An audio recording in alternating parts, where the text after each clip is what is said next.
¿Y quién mejor para hablarnos sobre la historia del Jurado Nacional de Elecciones que Miguel Seminario, quien es director del Museo Electoral y de la Democracia del Jurado Nacional de Elecciones, a quien le damos la bienvenida hoy? ¿Cómo está? Buenos días. Muy buenos días, muchas gracias por esta invitación, ocasión que nos permite compartir parte de esa memoria de los inicios del Jurado Nacional de Elecciones y su proyección sobre la ciudadanía en general en estos 92 años de existencia. Hablábamos cuando estábamos todavía por empezar la entrevista sobre algunos de los hitos más importantes de la institución, ¿no? Y ciertamente los más importantes tienen que ver con la creación de la institución. ¿Cómo así es que empieza el Jurado Nacional de Elecciones? ¿A qué nos remontamos? Tenemos que hacer memoria que antes de 1931 no existía un cuerpo colegiado con carácter permanente. En 1896 se había intentado dar continuidad a un organismo que se relacionara con la organización y desarrollo de los procesos electorales. Pero esto fue interrumpido unos años después y tuvo que pasar hasta 1931 para que un conjunto de mentes de avanzada propusieran, siguiendo unas líneas de nivel continental, para que se cree en el Perú un organismo como el Jurado Nacional de Elecciones con carácter permanente y que surgiera como un poder del Estado. Hemos tenido entonces que desde ya hace 92 años el Jurado Nacional de Elecciones ha estado encargado de velar por que las elecciones sean justas, libres, democráticas, pero eso no quiere decir que antes no hayamos tenido elecciones, solo que se hacían de manera diferente. En efecto, antes de 1931, que marcó un hito porque, digamos, es la garantía de la voluntad popular en contraste con los sucesos anteriores. Las elecciones en el Perú comienzan en 1810, seguidas de las de 1812, 13 y 14 y las de 1822. Pero las características de estos momentos son tan diferentes y opuestos a como los vivimos en el siglo XXI y a cómo se vivieron en el siglo XX. Pero cuando se crea el Jurado Nacional de Elecciones, se rompe con un conjunto de esquemas. Por ejemplo, ese año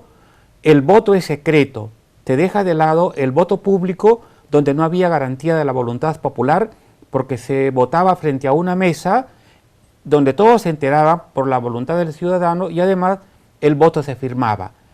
Y quedaba ese registro y no como ahora que firmamos el padrón electoral pero no la cédula donde se expresa la voluntad del votante. Se rompe con un esquema y sucesivamente el Jurado Nacional de Elecciones, haciendo eco al contexto social en el que se vivía, con una serie de cambios que promovía la ciudadanía en general, varones y mujeres, es que comienza esa línea del Jurado Nacional de Elecciones asociada con la voluntad popular. Es así también que otros hitos importantes dentro del desarrollo de las funciones del Jurado Nacional de Elecciones tienen que ver, por ejemplo, con el voto femenino. Efectivamente, desde 1931, cuando se crea el Jurado Nacional de Elecciones, la esposa del creador, don David Samanes Ocampo, pertenecía a una organización feminista y desde la que se lideraba la postura en ese momento para el reconocimiento de la ciudadanía femenina. Es decir, que al interior del jurado se conoce este propósito y se apoya, porque el presidente del Jurado Nacional de Elecciones escribe al Congreso, en ese momento deja unas cartas que luego llegan al Congreso de la República, donde se nota la voluntad que hay desde la Junta Electoral, la Junta de Gobierno de ese momento, que se transmite al creado Jurado Nacional de Elecciones, luego abogando por la ciudadanía femenina. Indudablemente en 1933 solo se da ciudadanía para el voto municipal. Hubo que esperar hasta 1955, cuando, con apoyo del Jurado Nacional de Elecciones y de las mujeres de avanzada y de varones comprometidos con esta renovación de mentalidades, se da la ciudadanía a la mujer. Tenemos otros hitos importantes, otros desafíos que también ha asumido el Jurado Nacional de Elecciones para darle participación, espacio de participación a otras poblaciones Usted me mencionaba, por ejemplo, a la población analfabeta y a otras poblaciones que también tienen derecho al voto y que fueron impulsadas por el Jurado Nacional de Elecciones en su momento. Así es, hemos visto que así como la mujer tuvo que esperar más de 100 años, más de 140 años para lograr la ciudadanía, porque ellas se lo propusieron, y frente a la presión social, el presidente Odría dio ese dictamen para el reconocimiento de la ciudadanía femenina. Hubo otros hitos que rompieron con esa estructura que se mantuvo en el siglo XIX, y el Jurado Nacional de Elecciones apoyó estos cambios, ¿no? Se venía luchando por el voto de los invidentes, así, paralelamente al voto de la ciudadanía femenina, también por el voto de los iletrados, pero que hubo que esperar hasta 1979 para que se consagrase en la Constitución de ese año este hito controvertido, este hito que tenemos que narrarlo, que contarlo para que no se repita, porque con esta vocación, con estas miras del siglo XXI de la inclusión social, que comienzan en realidad en 1810, cuando a propuesta de Vicente Morales Duárez se logra que voten los indígenas y los analfabetos en las elecciones de 1812, 13, 14 y de 1822, y la República en un claro divorcio con el propósito de los hombres de la independencia, quita ese derecho a los iletrados y a los indígenas. Pero el Jurado Nacional de Elecciones en estos 92 años de existencia ha tenido una voluntad por estas renovaciones, por estos cambios. Por eso es que cuando se luchaba por la inclusión de la ciudadanía, los iletrados, Manuel Vicente Villarán desde 1931 comienza con esta lucha, el jurado aprueba estas manifestaciones porque entiende que la elección de las autoridades necesita del concurso, de la participación de las mayorías. Y nosotros aquí en el estudio vamos a continuar conversando con el señor Miguel Seminario Ojeda, director del Museo Electoral del Jurado Nacional de Elecciones, y recordando un poco también que la institución, el Jurado Nacional de Elecciones, ha sido la primera, y entiendo que hasta el momento es la única que cuenta con un museo de esta naturaleza. El Museo Electoral de la Democracia se creó el año 2005, fue el primero en su género a nivel mundial. Antes de esta creación del Jurado Nacional de Elecciones, no hubo otro repositorio, no hubo un museo especializado en el tema de la democracia. Y a partir de esta creación, al año siguiente se replicó en Paraguay, continuó México, Argentina, Ecuador, Colombia, Panamá, Guatemala, El Salvador y otras sociedades que permitieron la creación de la Red Internacional de Museos de la Democracia. Es decir, que el Museo del Jurado Nacional de Elecciones sirvió de modelo para que otras sociedades se preocuparan por condensar en un solo espacio y compartirlo con el público la memoria de la democracia. ¿Y por qué es importante justamente tener esta memoria de la democracia, guardar un repositorio, tener a la mano un repaso de lo que han sido nuestros años en la lucha y la preservación de la democracia? Porque a lo largo de más de 200 años de experiencia democrática, así como hay un registro manuscrito y un registro impreso de los sucesos relacionados con la democracia, con las luces y las sombras de esta práctica, también hay un conjunto de bienes culturales de metal, de madera, de papel, de vidrio y textiles, que son un registro de la democracia.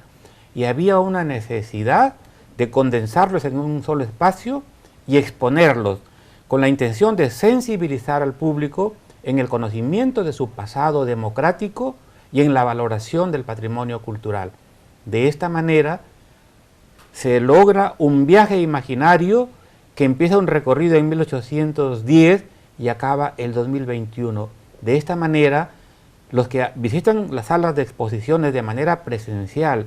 y los museonautas se acercan a este patrimonio, donde, como señalé,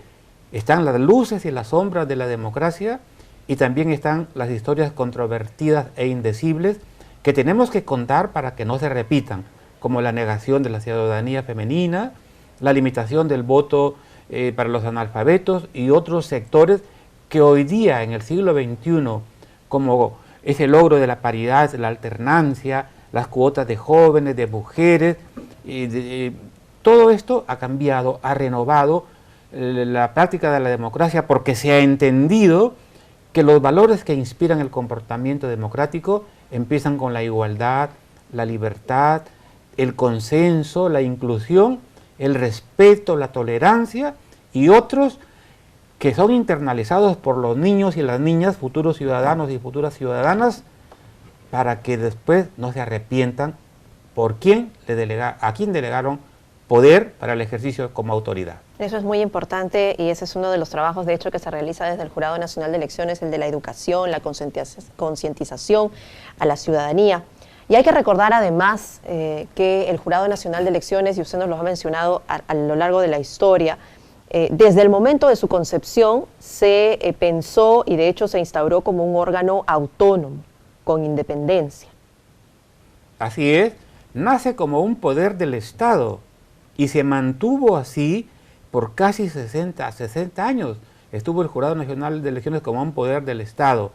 es decir, con esa autonomía plena con la que fue concebido por esa comisión de juristas, de filósofos, que elaboraron el estatuto electoral que el 26 de mayo de 1931 consideró la creación del Jurado Nacional de Elecciones. Y se hizo así para poder garantizar justamente el trabajo, entiendo, del Jurado Nacional de Elecciones y sus miembros, que también se concibió en ese momento como un órgano colegiado. Así es, pero la conformación era diferente, ha ido cambiando con los tiempos, con las nuevas leyes electorales, con los códigos, con las constituciones, de la conformación del código, porque en un momento teníamos docentes incluso de la secundaria, a los rectores de las universidades, y bueno, hoy día la conformación es distinta. ¿No? Los miembros que conforman el Jurado Nacional de Elecciones tienen en su totalidad la formación jurídica, de modo que en estos 92 años de existencia del Jurado Nacional de Elecciones y que convoca a la ciudadanía en general a reflexionar sobre esta trayectoria, hoy podemos decir que desde el Jurado Nacional de Elecciones se ha apoyado que el triunfo de la democracia, su mantenimiento, porque pese a tantas sombras, la democracia sigue en pie, perfeccionándose y sigue actuándose ahora conforme lo demanda el tiempo en el que vivimos. Muchísimas gracias, señor Miguel Seminario Ojeda, director del Museo Electoral y de la Democracia del Jurado Nacional de Elecciones. Muy amable por habernos acompañado. Es un gusto, como siempre, conversar de temas históricos. Gracias. Muchas gracias a ustedes por esta oportunidad.